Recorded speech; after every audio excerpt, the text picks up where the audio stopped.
Oferecimento: Nadai Ferro e Aço, 1238327124, Ubatuba, São Paulo.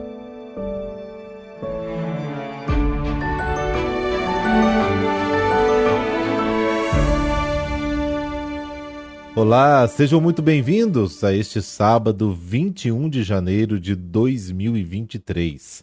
O Evangelho da liturgia de hoje só tem 2 versículos. Para os seus conterrâneos, Jesus havia enlouquecido. Rezemos.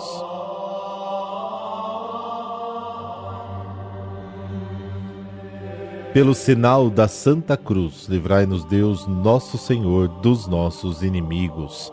Deus eterno e todo-poderoso, que escolheis as criaturas mais frágeis para confundir os poderosos, dai-nos, ao celebrar o martírio de Santa Inês, a graça de imitar a sua constância na fé.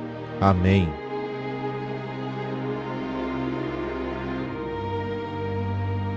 Marcos, capítulo 3, versículos de 20 a 21. O Senhor esteja convosco, Ele está no meio de nós.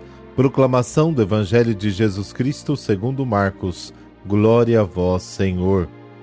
Naquele tempo, Jesus voltou para casa com os discípulos, e de novo se reuniu tanta gente que eles nem sequer podiam comer.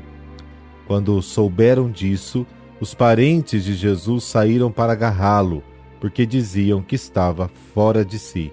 Palavra da salvação. Glória a vós, Senhor.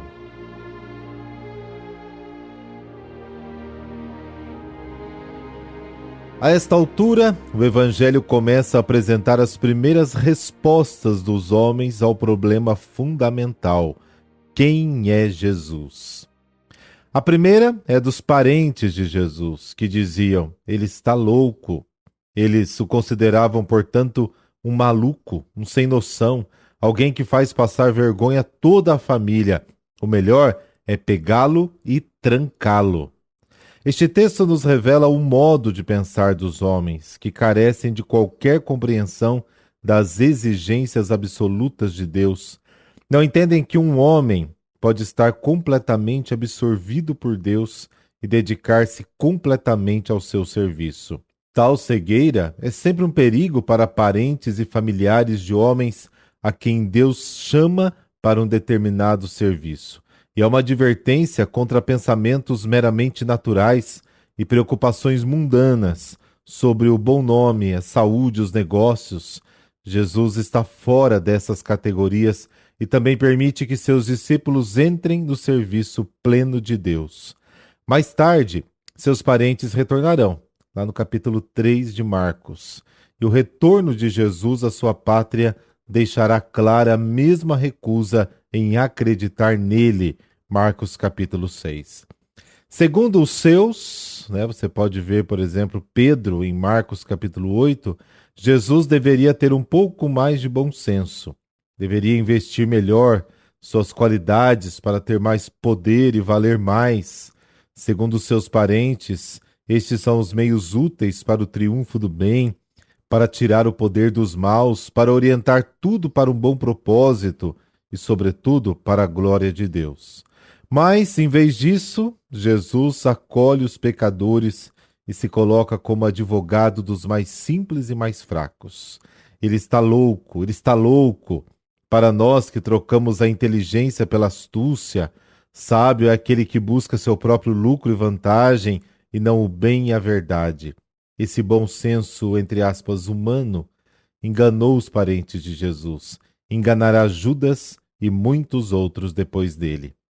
Jesus foi, é e será rejeitado justamente por ser simples, humilhado e humilde.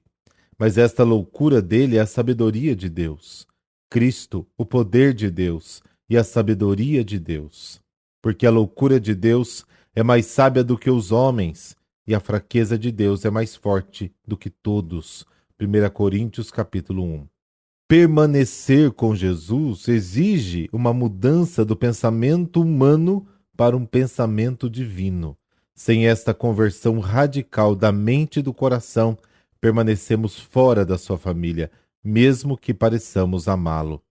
Sem uma conversão radical, na verdade, não se ama a Deus, mas a si mesmo e aos seus projetos projetados nele, e nos seus projetos prontos a segui-lo quando ele nos segue e a capturá-lo quando ele nos persegue. Isso não é amor, mas egoísmo. É a tentativa de assimilá-lo a nós em vez de nos assimilar a ele.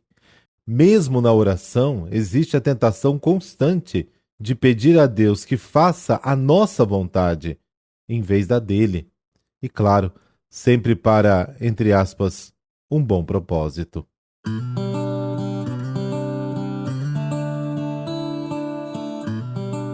Santa Inês, ela nasceu numa nobre família romana que deveria ser cristã, pois desde cedo ela, por amor a Cristo, o escolheu por esposo e a ele consagrou a sua virgindade. Porém, já aos 13 anos era muito atraente e com esta idade recebeu pedidos de casamento de vários pagãos, incluindo o filho do prefeito de Roma. Recusou, dizendo-se esposa de Cristo, e por isso foi acusada, pois estava em pleno desenvolvimento nesta época a perseguição de Diocleciano aos cristãos. Diante do juiz que tentou convencê-la à apostasia, primeiro por persuasão e depois com a ameaça de tortura e morte, respondeu que Cristo velava pela sua pureza e que não conseguiriam profanar o seu corpo. Foi arrastada para a frente de um ídolo para que lhe oferecesse incenso, o que ela não fez. Então a levaram para o prostíbulo, mas nenhum homem ousou se aproximar dela. Ordenou-se por fim o seu martírio por decapitação, no dia 21 de janeiro de 304.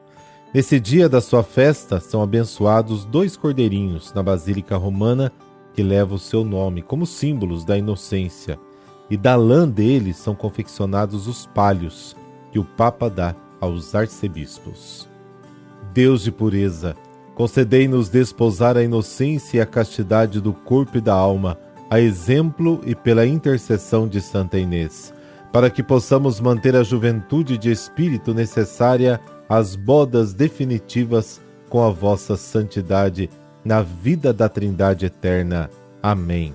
E assim terminamos mais um podcast agradecendo demais a sua companhia e pedindo a poderosa bênção de Deus para a sua vida pela intercessão de Santa Inês. Em nome do Pai, do Filho e do Espírito Santo. Amém. Até amanhã.